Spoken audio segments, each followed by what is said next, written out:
exactitud acerca de Amarius Mims, porque pues básicamente solo realizó 8 inicios como titular en su época de colegial. Sus buenas prestaciones físicas son indudables. La manera en que dominó a sus rivales es incuestionable en los videos. Sin embargo, hay versiones, creo yo, muy poco fundadas, coach, acerca de la durabilidad de Amarius Mims, ¿no? El egresado de Georgia, que incluso algunos dentro de la Houday Nation lo contemplan como un bust potencial. No sería una situación muy ajena. Yo nunca catalogué a Jonah Williams como un bust, pero sí hubo mucha gente en la Houday Nation que simplemente pues no le pareció que desquitó, ¿no? El haber sido una selección de primera ronda. De lo que tú pudiste analizar, de lo que tú pudiste ver, de lo que conoces de Amarius Mims, viendo sus fortalezas, debilidades y la evaluación que le dieron en la bestia, tú, ¿por qué afirmarías o por qué descartarías que Amarius Mims tiene potencial de ser un bust? Mira, obviamente no ha jugado un snap, ¿no? En la NFL, y creo que la carrera del jugador depende muchísimo, ¿no? De la posibilidad de que pueda jugar, ¿no? Hablábamos hace mucho tiempo, digo, mucha gente lo cataloga como un bust o como el más grande bust de la historia de los Bengals, a Kijana Carter, pero la realidad es que se lastimó en su segundo acarreo, ¿no? Y nunca se pudo recuperar. Entonces, sí. el hablar de un jugador antes de que se ponga un casco y se ponga a entrenar o salga a jugar un partido, pues es una situación complicada, ¿no? ¿Qué es lo que... Digo, el video está ahí y además el potencial físico está ahí, ¿no? Y además lo que mostró cuando jugó es muy llamativo. ¿Por qué? Porque dominó jugadores que ya están en la NFL en su año de novato, que dominó además en su año de sophomore, en su segundo año, cuando sale se me fue el nombre, que era el titular de Georgia. Georgia. Antes de Amarius Smith, que también fue primera ronda. Broderick Jones. Cuando sale Broderick Jones, que está con los Steelers, cuando sale Broderick Jones, decide no jugar el tazón colegial contra Ohio State en el 2021. Es el primer partido que Amarius Mims juega como titular, como sophomore, y borró del mapa a las alas defensivas de Ohio State. Entonces, el juego no le queda grande a Amarius Smith. Es un jugador que tiene la fortaleza física para dominar a sus defensivos simplemente con el talento natural, ¿no? Pero es un jugador que va a ir refinándose, ¿no? Es un jugador que va a ir desarrollando estos tips o estas situaciones de juego que obviamente te da la experiencia y el estar entrenando y todo esto, ¿no? Pero el potencial que sea un jugador que fracase, desde mi punto de vista, es mínimo. ¿Por qué? Porque tiene el tamaño. A diferencia de Jonah Williams, no tenía el tamaño de Jonah Williams, ¿no? Tenía más bien la posibilidad de jugar y durante mucho tiempo en el proceso de evaluación de Jonah Williams se platicó la posibilidad de moverlo como guardia. El tema de moverlo como guardia porque tenía el tamaño, ¿no?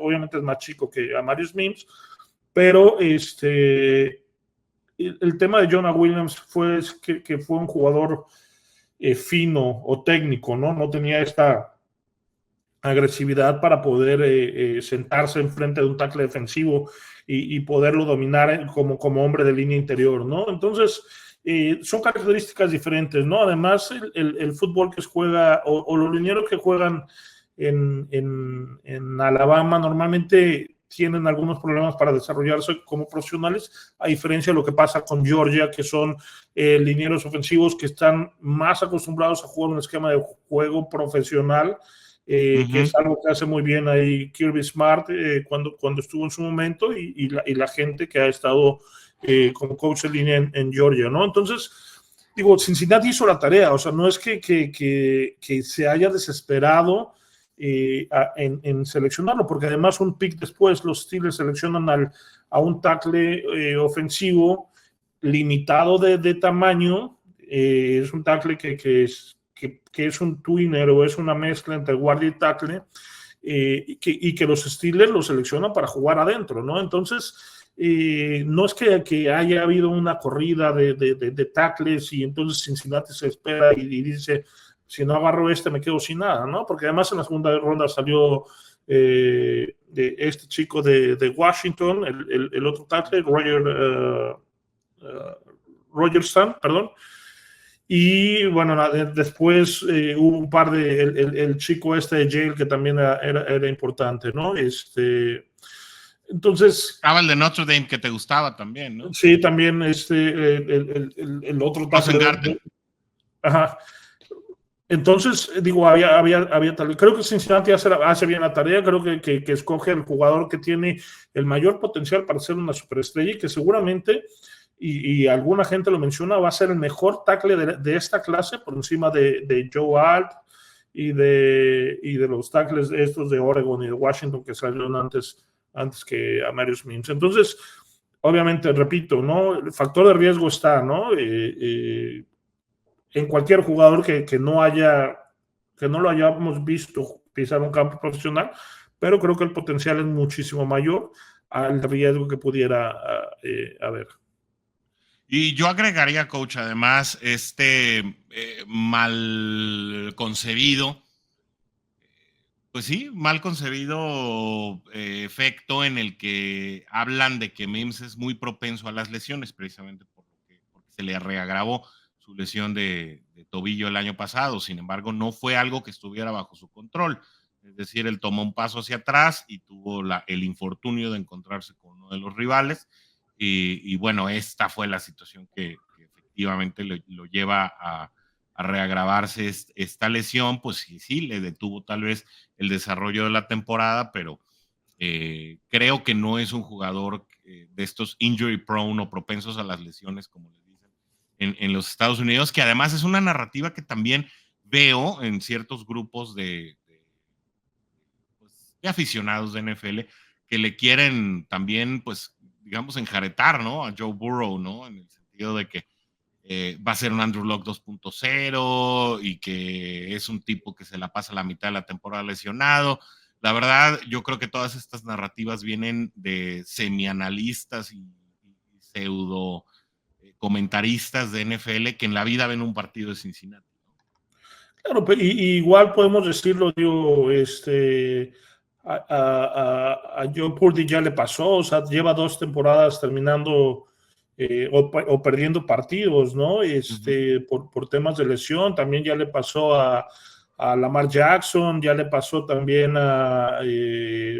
como si no le hubiera pasado a Brady y a Manning también, o sea. Claro, Brady perdió una temporada en el primer juego cuando sale lesionado de la rodilla, ¿no? Entonces digo, el fútbol americano es así, ¿no? Más bien tiene que ver a lo mejor con una corrida de suerte que tienes, ¿no? En el momento, digo, no hay que dudar que todos estos jugadores se preparen a conciencia, y bueno, el tema de las lesiones es un tema complicado, ¿no?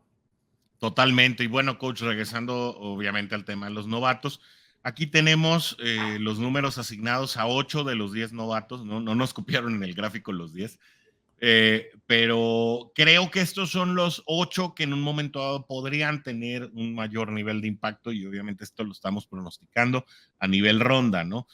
Por ahí hablábamos un poquito, o bueno, veíamos el análisis que hace la bestia acerca de Matt Lee, ¿no? Por ejemplo, la última selección de los Bengals este año, y bueno, lo señala pues como un jugador que siempre será un sólido respaldo, es decir, no le da calibre de titular de NFL, cuando otros analistas a lo mejor sí lo hicieron, y que incluso lo señalan como el sucesor natural de Ted Karras cuando bueno, pues tanto la institución como el jugador tengan ya que finalizar su relación.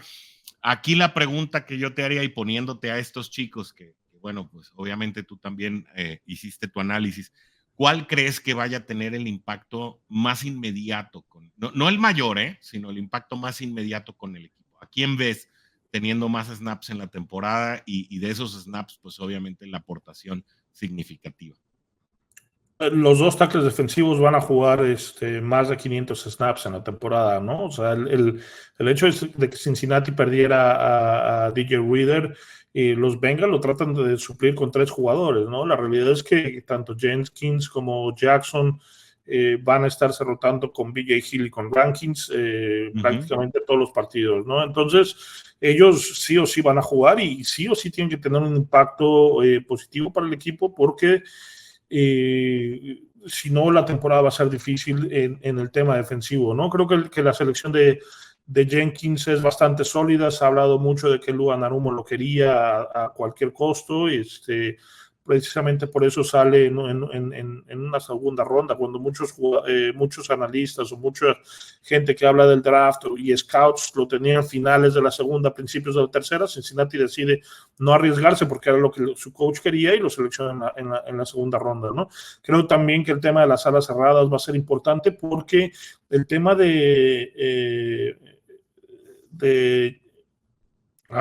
se me olvidó el nombre de este receptor que acaban de firmar, la ala cerrada que firmaron. Mike Gesicki.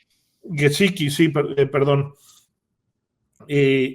La mitad de sus snaps los juega como slot, ¿no? Entonces los juega abierto como tercer receptor.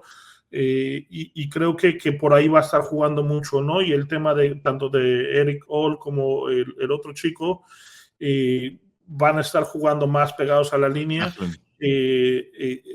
Volvemos a ver el tema de lesiones, ¿no? Lo que se platica de Eric All es que es propenso a lesiones, como lo mencionas en el gráfico, pero es un chico que tiene todo el talento para que pudo haber sido seleccionado en la primera ronda, ¿no? O ser el segundo mejor ala cerrada después de Brock Bowers. Entonces, si te das cuenta, muchos de estos picks de Cincinnati tienen que ver con eso, ¿no? Si no es un tema de lesiones, si no es un tema de actitud, si no es un tema de experiencia. 3 de estos jugadores pudieron haber sido primera ronda, ¿no? Y estamos hablando de Jermaine Burton, que es un tema de actitud, que lo manda a la tercera ronda, el tema de Eric Hall, que por un tema de lesiones lo manda a cuarta ronda, cuando pudo haber sido segunda ronda. Es este chico Tanner McLachlan. Correcto. Irlandés es Lachlan. Lachlan, ok. Hay que practicarlos porque se van a estar hablando de ellos toda la semana. Digo, la siguiente semana hay que aprenderlo, ¿no? Creo que este chico, por ejemplo, es un jugador que puede estar alargando lo que es la zona media del campo, algo que se pierde un poco con la salida de CJ Uzama y la salida de Hayden Hurst, que no pudo hacer Irving Smith Jr. Este jugador además tiene el tamaño para que Joe Burrow lo pueda ver en esta situación. Llegaste al final de este video. Encuentra más contenido de la única y original Who Dey Nation en español suscribiéndote aquí.